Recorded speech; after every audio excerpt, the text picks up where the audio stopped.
ngufi ya none yitwa ubuhemu. Muri iki gihe ubuhemu bwabaye nk'icyorezo, kubona uwo wizera biragoye cyane.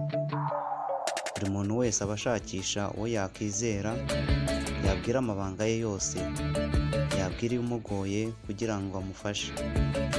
Reka turebe umugabo witwa Gakwisi. Yabaye bihemu kugera n'aho abana be bamukuyeho amaboko. Gakwisi mu mabyiruka ye yari umusore mwiza, yari wa muntu w'imico myiza umubyeyi wese yakwifuza ko umwana we yaba nka Gakwisi. Yageze aho ava mu cyaro yerekera i Kigali, ajyanwe n'umugabo witwa Mbonabihita. Yari umucuruzi ukomoka mu gace kamwe na Gakwisi. Yamubereye umukozi umufasha gucuruza, baracuruje karahava. Mbonabihita yatangiye guhomba, biba ngombwa ko bagaruka mu cyaro. Gakwisi yaragarutse ubona ari umusore mwiza cyane, wayobotswe n'umujyi. Abakobwa baramukundaga cyane kubera uko yasaga n'uko yari ateye. Yakundanye n'abakobwa benshi bitewe n'uburyo bamukundaga. Ibyo yabasabaga byose baremeraga, ari umugujije amafaranga n'ibindi.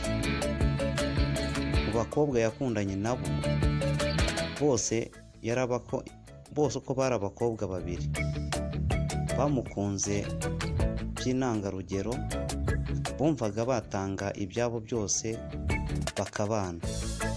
Umukobwa umwe witwaga Mukakarisa bafatanyije kugura inka, naho uwa kabiri witwa Joyce amufasha kubaka inzu no kuyikinga. Yaje gutera inda aba bakobwa bombi mu gihe kimwe. Byatangiye kumucanga, yanzura kubana na Joyce wamukingiye inzu, dore ko yari umutayeri. Mukakarisa yabyaye umwana w'umuhungu.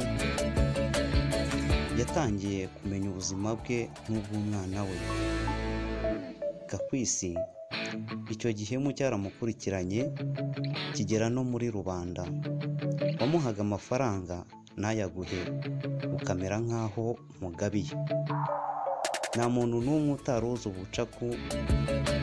Yahemukiye benshi kugera n'aho yambuye sebukwe amafaranga ndetse na nyina umubyara. Yarabahebeje neza. Abana be bakuranye umuco w'ubucaku nk'ubwa se, abandi baramwanze. Mu busaza bwa Gakwisi nta muntu n'umwe wari ukimwizera kubera ubucaku bwe. Ubuzima bwaramugoye, nta n'umwe washoboraga kumuguza amafaranga. Gakwisi n'umugore we baribanaga kugera n'aho bavuye mu buzima bw'isi. Ese wowe wumvisha ute iyi nkuru yitwa ubuhemu n'uyu mugabo Gakwisi? Ese nawe kubona uwo wizera ndetse ukaba wamuguza amafaranga akayakugarura biroroshye? Tubwire muri komenti, ukore subscribe. Tuzahura ubutaha no mu yindi nkuru cyangwa se no mu bindi bigiye bitandukanye. Murakoze, mugire amahoro y'Imana. Aho uri kunyumvira kuri D Emmanuel.